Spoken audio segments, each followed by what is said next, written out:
하나님 말씀은 히브리서 11장 30절로 31절 말씀입니다. 하나님을 경외한 라합과 하나님을 두려워한 여리고성 사람들, 그리고 오늘은 그 믿음에 관하여 말할 때 이스라엘 백성들의 믿음과 또 기생 라합의 믿음, 그리고 여리고성 사람들의 믿음을 보겠습니다. 여리고성 사람들도 하나님이 계신 것을 믿었어요. 그런데 그 믿음의 반응이 무엇이었냐면 두려움이었습니다. 뭔가 사람이 실질적으로 느꼈다는 것은 실질적으로 인식했기 때문인데, 하나님 온전히 믿었지만 그 믿음이 자기를 찾는 자에게 상 주시는 자이심을 믿지 못한 믿음이었죠. 그러니까 두 가지가 만족된 믿음은 아니었던 것입니다. 히브리서 11장 30절로 31절 오늘의 본문은 이렇습니다. 믿음으로 7일 동안 여리고를 도니 성이 무너졌으며 믿음으로 기생 라합은 정탐꾼을 평안히 영접하였으므로 순종하지 아니한 자와 함께 멸망하지 아니하였도다. 오늘의 본문의 내용은 이렇게 간단합니다. 그러나 그 내용을 좀 더 우리가 구약의 이야기와 함께 보면서 자세히 보자면 이렇습니다. 성경은 이스라엘 백성과 여리고성 사람들을 비교함에 있어서 그 믿음의 관점을 순종에 두고 증거하고 있습니다.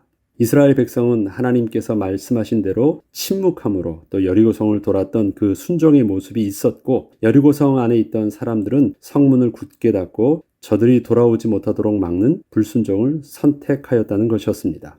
특별히 그 과정에서 여리고성 사람 중에 한 사람이었던 기생 라합은 어떻게 해서 예외적으로 유일하게 구원을 받을 수 있었는지를 또한 히브리서는 함께 증거하고 있습니다. 이스라엘 백성이 여리고성을 돌았던 7일간의 기간은 이스라엘 백성에게는 여호와 하나님께 온전히 순종함을 보여주는 기간이었고, 여리고성 사람들에게는 끝까지 하나님의 뜻을 거부하는 불순종을 보여주는 기간이었던 것입니다.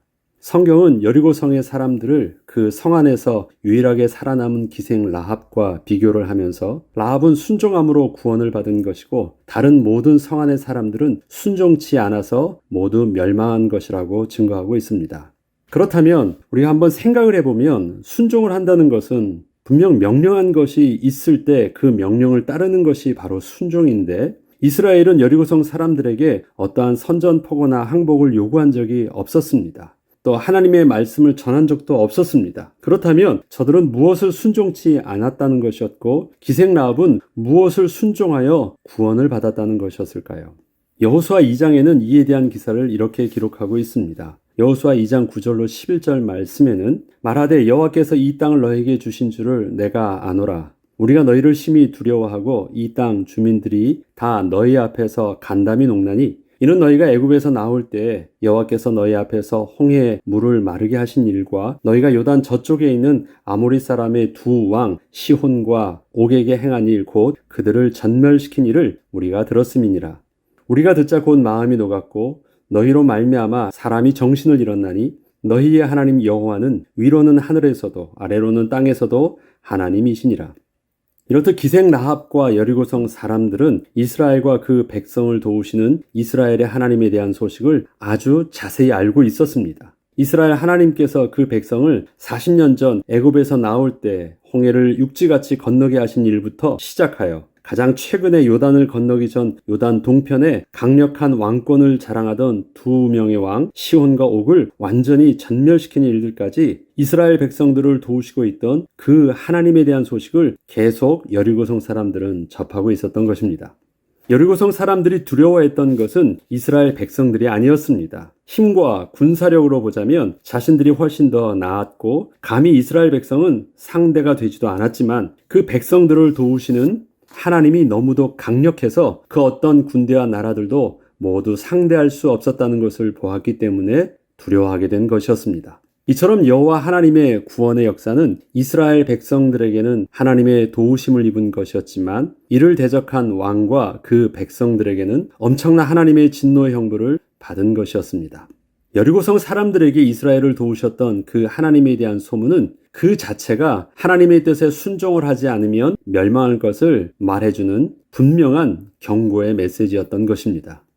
기생 라합과 여리고성 사람들은 양쪽 다 하나님이 계시다는 것을 분명히 알고 있었습니다. 기생 라합이 정탐꾼들에게 자신이 왜 정탐꾼들을 도와주는지에 대하여 하는 그 말을 보면, 여호와께서 이 땅을 너에게 주신지를 내가 아노라 라고 합니다. 그리고 우리가 너희를 심히 두려워하고 이 땅 주민들이 다 너희 앞에서 간담이 녹나니, 이것은 기생 라합도 하나님을 믿고 있었고 그 다음에 여리고성 사람들도 그 하나님이 계시다라는 것을 실질적으로 인식하고 있었다는 것을 보여주는 것입니다. 이처럼 확실하게 자신과 여리고성 사람들이 모두 여호와 하나님을 기생 라합은 잘 알고 있다고 한 것입니다. 그리고 그에 대한 실제적 반응이 간담이 녹을 정도로 여리고성 사람들이 두려워 떤다는 것이었습니다. 그러나 그 하나님에 대한 믿음의 반응은 서로 달랐습니다. 기생 라합은 하나님을 믿고 두려워함으로 그 하나님께 나아가 상을 얻기를 선택한 것이었고, 여리고성 사람들은 그 하나님을 대적하여 더욱 굳게 성문을 걸어 잠그고 막아서기를 선택한 것이었습니다. 여리고성은 당시에 가장 유명한 난공불락의 성벽을 자랑하고 있었기 때문에 저들은 한번 해볼 만하다고 아마도 생각을 했던 것 같습니다. 하나님께서는 여리고성 사람들에게 7일간의 기회를 주었습니다. 하나님의 말씀에 순종하여 돌고 있는 이스라엘 백성들을 보면서 그때 만약 저들이 하나님의 뜻을 알고 굳게 닫아놓았던 성문을 열어주어 이스라엘 백성을 맞아주었더라면 아마도 여리고성은 멸망하지 않았을지도 모릅니다. 그러나 저들은 이스라엘의 하나님이 계신 것을 알아 두려워하기는 했지만 그 하나님이 자기를 찾는 자에게 상 주시는 하나님으로 전혀 믿지는 못했던 것입니다. 이것은 기생 라합은 하나님을 경외한 믿음이었던 것이고, 여리고성 사람들은 단지 하나님을 무서워했던 것입니다. 저와 여러분이 고백하고 있는 하나님을 경외함은 하나님을 두려워하는 것입니다. 그러나 그 두려움은 하나님의 거룩함 앞에 서기를, 죄인이 하나님의 거룩함 앞에 서지 못하는 그 두려움이지 하나님 자체를 두려워하는 그 두려움은 아닌 것입니다. 그렇기 때문에 기생 라합은 하나님을 경외함으로 하나님을 두려워했지만 하나님 앞으로 나아갈 수 있었고, 여리고성 사람들은 두려움 속에서 그냥 도망갈 수밖에 없었던 것입니다. 다른 한편으로 이스라엘 백성의 순종함에 대해서도 우리가 조금 더 묵상을 해보면 이렇습니다. 기생 라합의 집은 성벽 위에 있었다고 기록합니다. 여호수아 2장 15절에는 라합이 그들을 창문에서 줄로 달아내리니 그의 집이 성벽 위에 있으므로 그가 성벽 위에 거주하였더라 라고 기록하고 있습니다. 그리고 정탐꾼이 기생 라합에게 해준 약속은 집 창문에 붉은 줄을 메어 놓으면 그 집안에 있는 모든 사람은 다 살려주겠다고 한 것이었습니다. 그 집 창문은 바로 정탐꾼들이 붉은 줄을 매달아서 성벽 밖으로 나가는 바깥쪽에 있었던 집 창문입니다. 그러니까 바깥에서는 그 창문이 보이는 것이에요. 그 창문으로 해서 도망갔기 때문입니다. 그 내용이 여호수아 2장 18절로 21절에는 이렇게 기록되어 있습니다.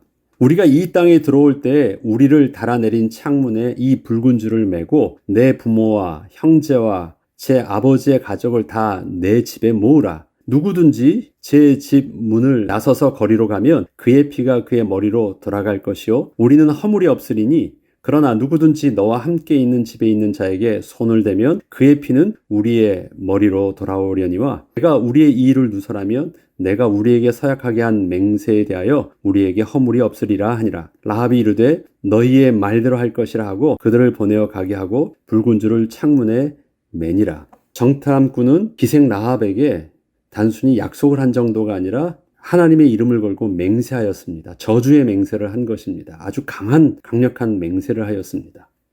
그리고 기생 라합은 그것을 온전히 믿고 정탐꾼이 떠나자마자 즉시로 붉은 줄을 매달아 나왔습니다. 처음부터 확실하게 믿었습니다. 그런데 여호수아 6장 5절에는 하나님께서 여호수아에게 여리고 성벽을 전체를 무너뜨려서 성을 둘러싼 백성들이 그 무너진 성벽으로 한꺼번에 들어가도록 하시겠다고 하신 것을 우리는 보게 됩니다.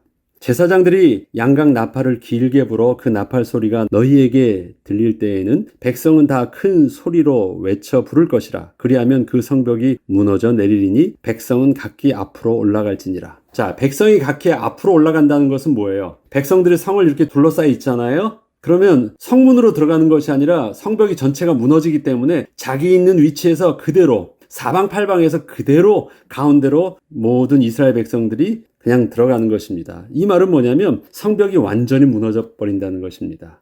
그렇다면 하나님의 말씀은 자칫 잘못하면 성벽에 있는 것이 두려워서 성 안쪽으로 다 도망한 여리고성 사람들은 살고 오직 끝까지 약속만 믿고 성벽 위의 집에 꼭꼭 숨어있던 기생 라합과 그의 가족들만 다 죽을 수도 있는 상황이 된 것입니다. 이해되십니까? 지금 이 상황을 보면 완전히 모순되는 상황이 온 거예요. 살아야 될 사람만 죽고 죽어야 될 사람들은 그 무너질 때 살 수 있는 상황들이 지금 만들어져 있는 것입니다. 하나님이 이것을 몰랐을까요? 하나님 분명히 아셨음에도 불구하고 그냥 그렇게 명령을 하신 것입니다. 모순되는 상황이에요.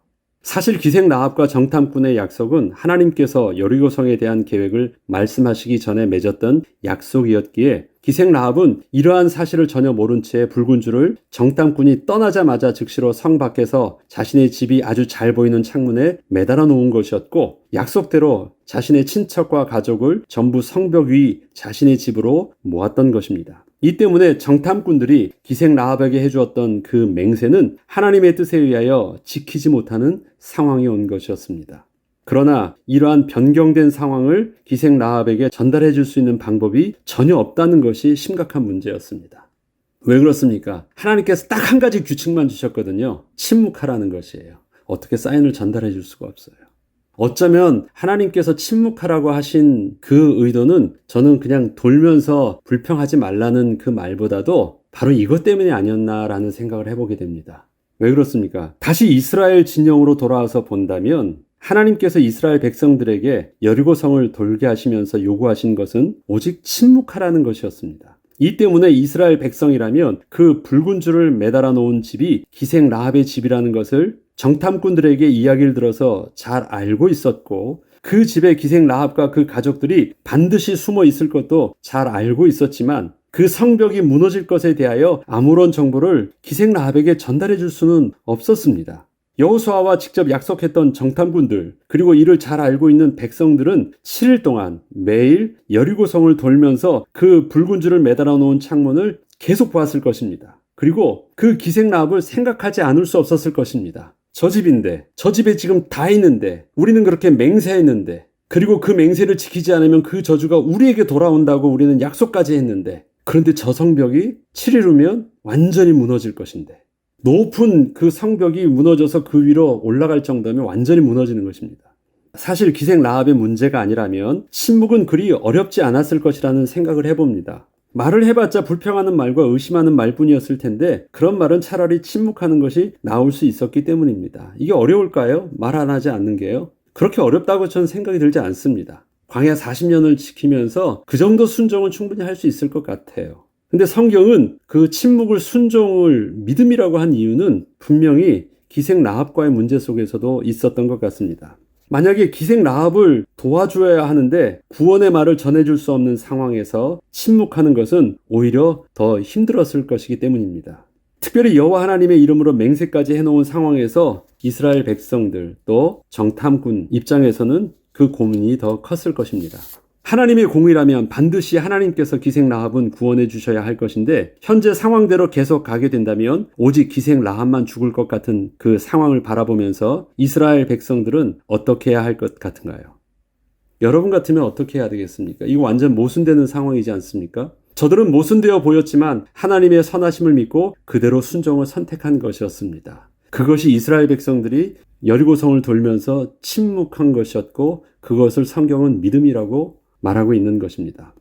반드시 다 멸망할 것인데 기생 라합과 그 가족을 구원해 주실 하나님을 또한 그대로 믿은 것이었습니다. 무너지는데 죽는데 기생 라합은 안 죽어요. 그리고 마침내 하나님께서 말씀하신 대로 외칠 때 모든 성벽은 다 무너져 내려 성벽 위에 지어져 있던 다른 집들과 그 집안에 있던 사람들은 다 건물에 깔려 죽었지만 오직 무너지지 않고 세워져 있는 기생 라합의 집을 보게 되었고 그 집안에 있던 사람들은 약속대로 구원함을 입게 되었던 것입니다. 이스라엘 백성들이 침묵을 하고 있다가 마침내 시간이 되어 성벽이 무너지라고 외쳤던 그 순종의 모습은 아무 말 없이 하나님의 말씀대로 이삭을 데리고 가서 제단 위에 올려놓고 칼을 들었던 아브라함의 순종과 다를 바 없는 하나님을 경외하는 순종이었던 것입니다. 어땠습니까? 아브라함은 이삭을 죽였을 때 하나님께서 자기가 죽인다 할지라도 하나님이 다시 살리실 것을 믿었대요. 사실 그 믿음과 저들이 지금 외칩니다. 성벽이 무너지라고 외치는 것입니다. 그럼 무너지겠죠. 그것은 믿는 것이죠. 그 하나님을 믿는다면 또 그 하나님께서 모순되어 보이는 그 가운데 기생 라합에게 속한 모든 것은 살려주신다는 것들도 동시에 믿은 것입니다.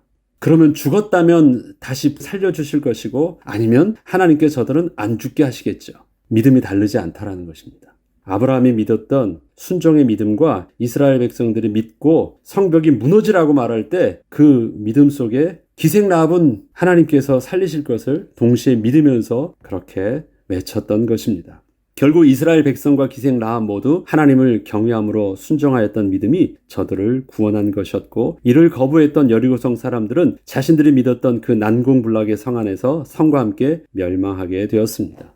믿음의 상황과 모습들은 달라 보이지만 그 믿음의 영적인 원리, 하나님을 신뢰함으로 비록 인간의 생각과 방법으로는 모순되어 보이는 상황이라 할지라도 창조자 하나님의 능력이라면 마치 죽은 자도 다시 살리실 것을 믿는 그 부활의 신앙을 온전히 믿음으로 그렇게 순종할 수 있었다라는 것입니다. 저와 여러분의 순종은 납득되어서 받아들이는 것이 아닙니다. 하나님이 말씀하셨기 때문에 순종하는 것입니다. 이해되는 것이 아닙니다. 하나님을 아는 것입니다. 창조주 하나님이시라면 그렇게 하실 수 있는 것을 우리의 수준대로 받아들이는 것이 아니라 하나님의 말씀의 권위 앞에서 그대로 순종하는 것, 그것이 구원을 얻는 믿음이었습니다. 그것이 마침내 구원을 얻게 하셨습니다. 저와 여러분이 붙잡고 있는 동일한 부활의 신앙은 오늘도 우리의 말씀 앞에서 우리의 현실과 바라볼 때 하나님은 그렇게 말씀하시지만 하나님 내 입장이 돼보세요 라고 생각할 만한 많은 고민들을 우리는 하나님 앞에서 우리 심중 속에서 계속 일어나게 합니다. 그렇지만 그때마다 어떻게 한다고요? 그럼에도 불구하고 나는 순종을 선택하는 것입니다. 그럼에도 불구하고 나는 무서운 것도 맞지만 그 무서움을 그럼에도 불구하고 참는 것입니다. 그러면 마침내 하나님께서 어떻게 구원해 주시는지를 눈앞에서 볼 것입니다. 하나님의 말씀도 틀리지 않았고 하나님의 약속도 틀리지 않았음을 우리로 확인하게 해 주실 것입니다. 안희숙 여사는 이러한 고백을 나는 죽어요. 그런데 안 죽어요. 바울 사도는 이렇게 고백합니다. 내가 그리스도와 함께 십자가에 못 박혔다. 나는 날마다 죽노라. 그런데 안 죽어요.